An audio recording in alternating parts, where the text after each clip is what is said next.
I'm having an amazing guest. He's a fashion designer that we have in 254, the best fashion designer that we have in 254. Nimemwita tumpige tu story na yeye atuambie jani yake imekuwa aje.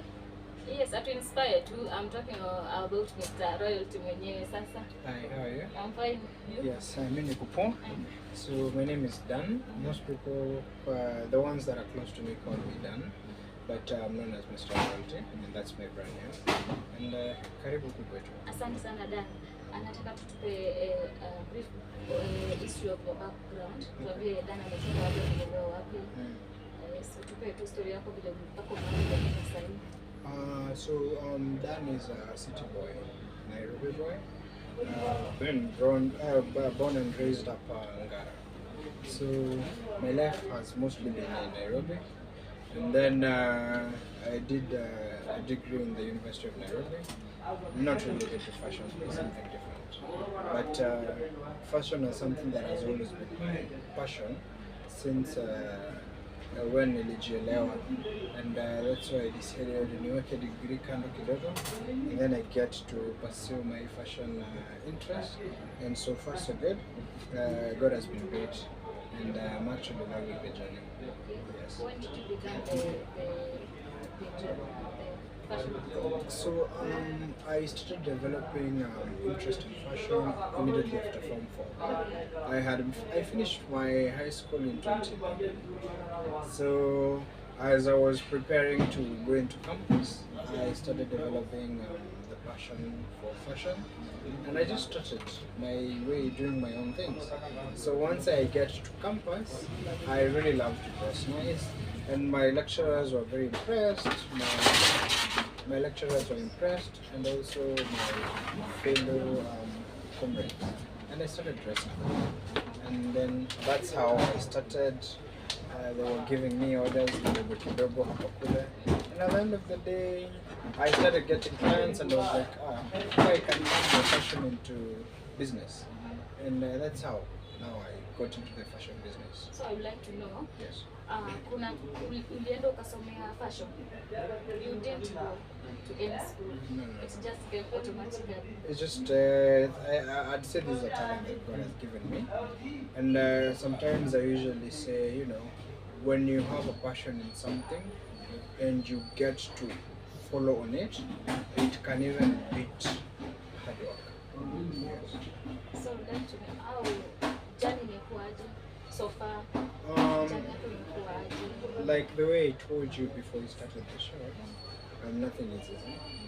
Every sector has its own challenges, and that is life. And I usually tell all the people that I usually sit with, there is nothing good that comes easy. You will never find anything good that comes easy. If it comes easy, then it's either not gonna last or it's not good enough. So the journey has been quite challenging, because when I was starting, I did not have a fashion house. I did not even have a shop. Yeah? So getting clients, I used to rely so much on online. And you see, when you're doing business online and you're not meeting the actual clients, it's quite suspicious, because maybe someone has done business online before and they've been scammed. So it's very hard for someone to trust you with their own money. So, and then also once you get someone and then you get to do a piece, and then you go and meet them, you don't have anywhere they can go and fit. So it was very hard. So what I used to do, and I didn't know anyone in town, so what I used to do, I used to go to the public toilets. Yes, I have so much respect for the clients that I started with. Because imagine paying for something and someone is telling you, let's go to a public toilet. And then I pay 20 shillings. We go inside, they fit inside the toilet. Yes, because where would they fit?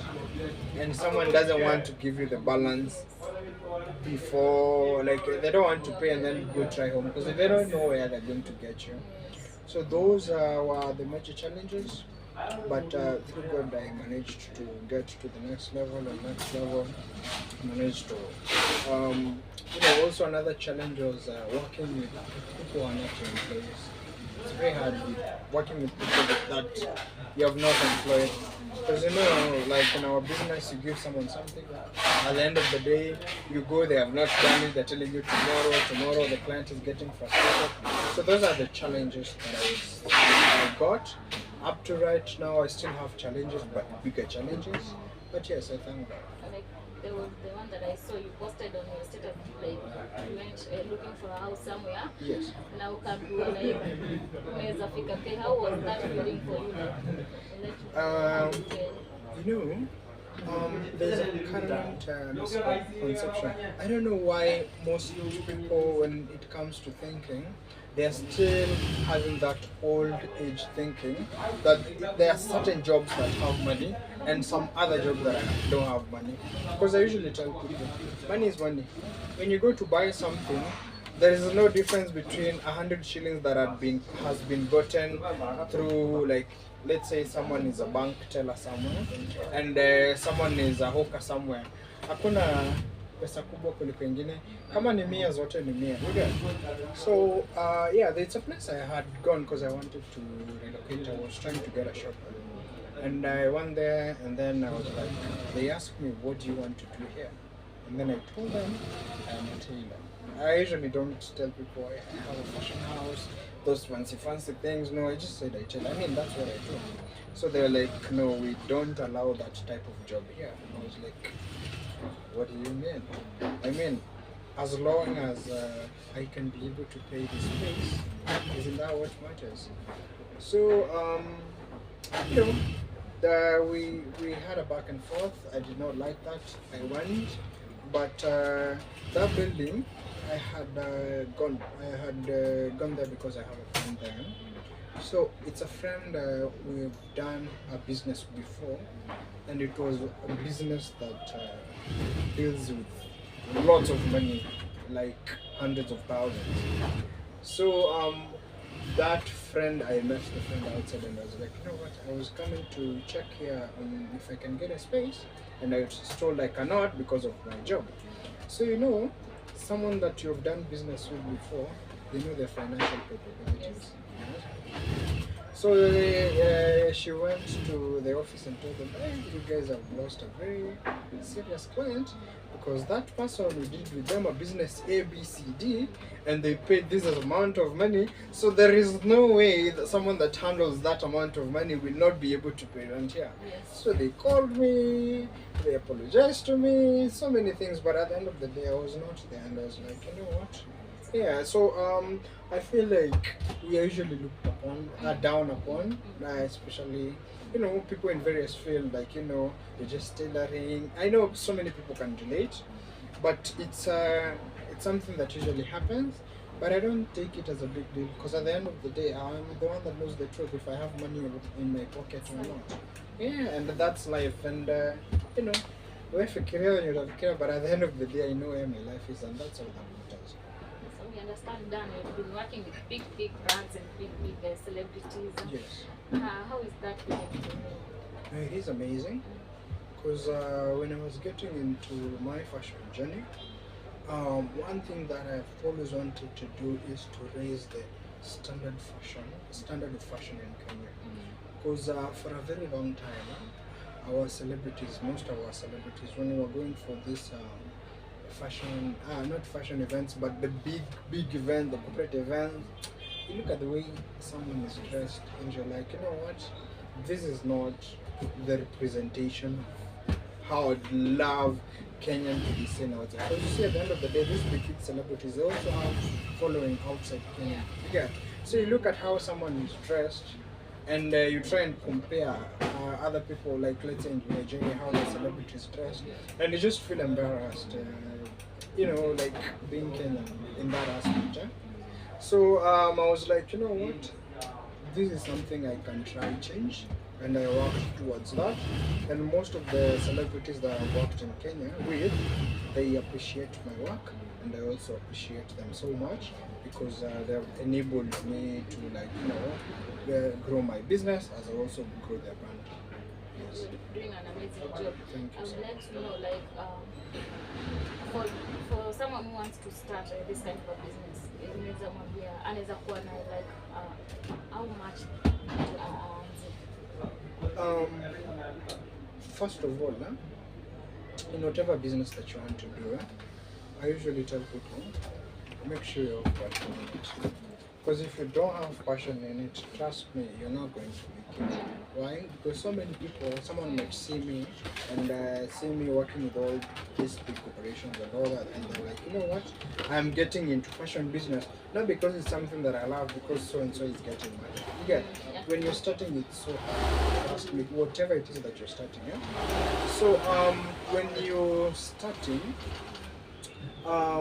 there's usually no money. It's usually you're usually just doing it for a favor or something. You get? So if you have passion, even the time that there's not going to be any money or enough money, you still have the strength to do it, and that is what pays at the end of the day. You get? Yeah. So if you want to get, let's say, into the fashion business, number one requirement: make sure you have the passion for it. Yeah. On matters money, it doesn't require a lot of money. It depends on the target client. But at the end of the day, I'll tell you to start small, because when you're starting, you make a lot of mistakes. So make sure you start small so that you can be able to control those mistakes. Because let's say, for example, let's say the fabrics that you usually work with. The fabric that we usually work with, some are cheap, some are very expensive. So imagine you're going to a client, for example, you're starting, and then you're going to a client that usually wears suits, let's say 100,000 and above. And for that client, let's say the fabric is almost 50,000 or 40,000. So if you go to that client and then you go to buy a fabric that goes for 50,000, and then you make a mistake on it, you see, you will be making very costly mistakes. You'd rather go to someone that will pay you a suit, let's say 20,000 or 15,000, and then you go buy a fabric that's manageable, so that, you know, in case there is anything that happens, you're able to learn slowly. So start small, and yeah, just another way you can do it, like me, instead of doing Kikamba, you can go to Kikamba, get great fish outfits, size them, build that clientele base first, build that confidence, and then you can start going big. So I know, I understand that you have really grown and you're still growing. Yes. Do you have any, like, would you like to have any colleague who meet other people? Yes, I actually usually do. There's some people I've taken under my arm. We usually offer attachments, but for now we haven't done that for quite a while. But we usually offer attachment. But mostly I've interacted with so many people that are starting up, and they usually book a session with me, and I just come and share knowledge. I mean, at the end of the day, when I was growing into the business, I was helped by someone. So I usually feel also I'm supposed to help other people. And I've helped so many people, assisted them, like, you know, in advice, like just in any information that will help them grow. Because also me, there are people that I usually look up to, and there are people that I usually go to for advice, so we have a chat and all that, and we get to share. So sharing is caring. And anyone that needs to talk to me, you can always hit me up, book a session, and I'll help you however I can. Yes, but not financially. Yes. Yes. Okay. Then thanks so much, Dan, for your time. I would like you to tell people where you were located, yes, and then give your contact. Yeah, so I can start with my contacts. My number, I believe we're going to write it on the screen. Yes, yes. Okay, so 0792 084 984. So that is my number. The other number is 0789 258 971. So my brand name is Mr. Royalty, as I said earlier. On Instagram you can get me at Mr. Royalty tailored, at Mr. underscore tailored underscore, and then tailored. I believe we're gonna write it on the screen. So, and then we are located at Accra Road, the junction of Accra Road in Dubois. There's a building that's called Superior. Okay, so we are there on third floor, room 302. Yes. Thanks so much for your time, Dan. I understand you're a very busy Yes. person, and you giving us this time, I can't take it for granted. I really appreciate it. So guys, if you wanna book for anything, conduct done. For suits, for wedding dresses and anything, done is the best. Till my next video, bye.